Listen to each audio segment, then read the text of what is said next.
Alright, YouTube, we're back in the shop. We had a meltdown last night. I'm not sure what happened. Uh, the reactor literally exploded, and it was a boom. This is what's left of it. Lucky it didn't take out my radiator. But I'm trying to figure out what went wrong. I mean, the repercussion was so bad, it bent both the anode and cathodes, bent the whole brace up when it imploded. And I don't know why. You know, I've ohmed all my cells out. I don't have any shorts anywhere. What I'm wondering, and you guys chime in if anybody's been in this situation, but I'm wondering if it might be a possibility that the cooling tower, the pump that circulates the electrolyte, could have had some kind of a spark and created. I just don't know, guys. I just don't know. I'm going to try one more design like this. I've done the flange a little different this time. This is what I'm going to do this time. This time I put the flange basically on the outside, where on this one the flange was on the inside. And this hopefully will prove to be a little stronger here. But it's tough to even tell where the problem took place, because it just grenaded the case. Just very little left of anything. So if anybody knows what could have possibly taken place, it wasn't a flashback. I'm protected by a bubbler as well as two, not one, but two compressors. So I just don't see how it could have been any kind of a backfire from the engine. So, guys, come on, chime in on me. Tell me what I'm doing wrong here. Anyhow, get the new cell built. I'll touch base with you guys. Peace. Hey YouTube, we're back. We grenaded a cell last night, and I had to pretty much start from scratch. This time I've done the flange a little different on the case.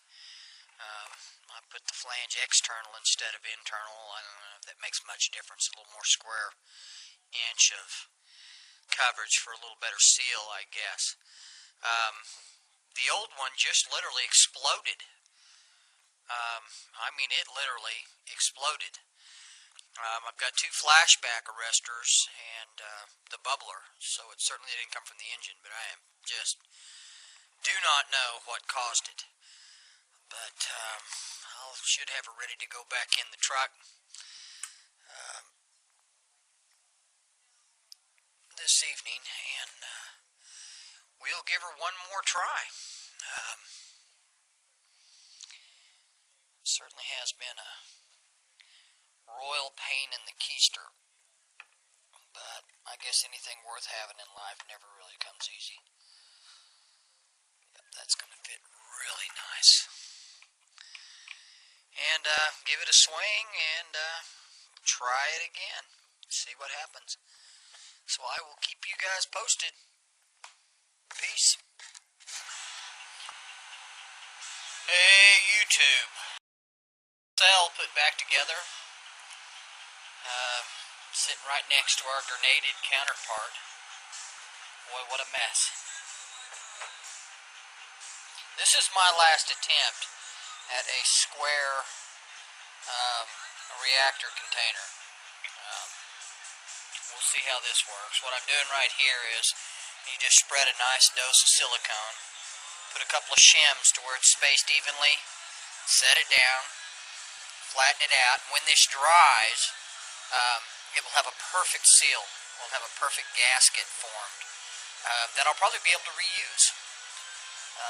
I had somebody asked what I was using for a gasket. It's just a high-temp silicone. But it's real easy when it's wet to just tighten it down and squeeze everything out of it. So if you'll set it down, space the corners to where, well, this is a 1/16 of an inch thick gasket. And when it's done, it'll form a really nice gasket. I'll take a razor blade and trim around the edges here and here, and I'll have a high temp gasket that I can reuse that fits the cell perfectly. So that being said, I guess it's going to sit here all night, and tomorrow I will put the cell in the truck, and we'll try it one more time. Keep you guys posted. Peace. Hey gang, we're back with the final results of the cell. I finally got her put back together. Letting the silicone dry up overnight, and it should provide a pretty good seal. It's a 1/16 of an inch seal. I've gone back with the basic same design that I've had before, incorporating the cooling to the cooling tower, and then I've added a drain plug at the bottom. We'll give this one a try. If I have any more problems with this design because of all of the seams, I've just been prone to leaking. I don't know if it's my inability to be able to put these things together properly or what, but I've just seemed to have a lot of leaking. And it doesn't seem to initially leak, and I've just glued the gunk out of this one. Hopefully it will hold. If not, I want to go with a tubular design. Some kind of a poly, maybe a 4-inch round, and then have some flanges machined. I could probably have them machined and put on there, and that would eliminate 4 potential possibilities for a leak, and it would only leave the top and the bottom to be able to leak if we go with a one-piece tube. Unfortunately, the stuff that we need to take over 200° Fahrenheit safely is pretty expensive, and I can only find it in an 8-foot stick. And I keep pushing the idea of figuring out how maybe to go to stainless steel. I mean, it would be one that costs a little costly, but you do it one time, and my gosh, you could drop it out of the back of your truck and it would still function. Also, hey, I wanted to let you guys know I wasn't going to say anything until I absolutely knew that things were going, and I would be able to say something. I received an email from Alex, a friend of mine who has been working on a project that many of you are probably familiar of. It's the VMU, the Vehicle Management Unit, and it does everything that I have been able to do. Unfortunately, I've had to sit there and manually adjust every component, and no matter how good you are, you certainly can't think 100 times a second and make split-second calculations and judgments. And he's been able to do that. I've heard a few people that had said, big deal, it's kind of expensive. It is a little pricey. But guys, when you think about the technology that went into designing a component that could complement all these functions and give us the ability to override a program or to simply allow the computer to operate off a set of predetermined parameters. And I mean, he's used some of Boyce's notes on the pulse width modulator,